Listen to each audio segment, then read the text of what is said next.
আর আমরা জেটিতে চলে যাচ্ছি।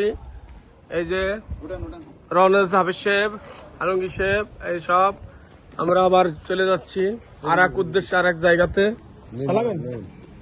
আলমগীর সাহেব এই বড় কাজ চালানোর চেষ্টা করতেছে, দেখা যাক কি করে। শেষ বেশ উঠেছে সে। মাসুদ এজেন্সির আর এক টাইগার উঠে গেল।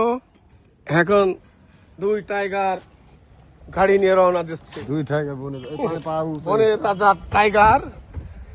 এই যে এই দেখেন বোন, দেখেন আমরা ও যাচ্ছে যে গাড়ির আসলে আমরা এখন জাহাজ পাবো কিনা। জাহাজ যদি না পাই গাড়ি জমা দিয়ে তো লাভ নেই। গাড়িতে যেহেতু আমাদের এখনো টাইম আছে, গাড়ি জমা দিয়ে 1 ঘন্টা তো আমরা চালাবো, 1 ঘন্টা তো চালাবো। এখন দেখি ওরা যাবে কিনা। এখন যদি পাই তাহলে জমা দিয়ে দেবো। না না, এই গাড়ি বিশাল দরকার।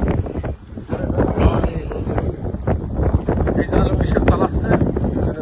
বিট বিট বিট, পাদানি পাদানি।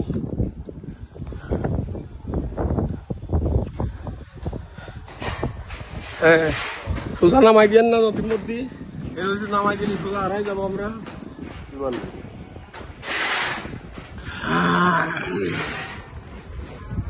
কি বল চলতেছে।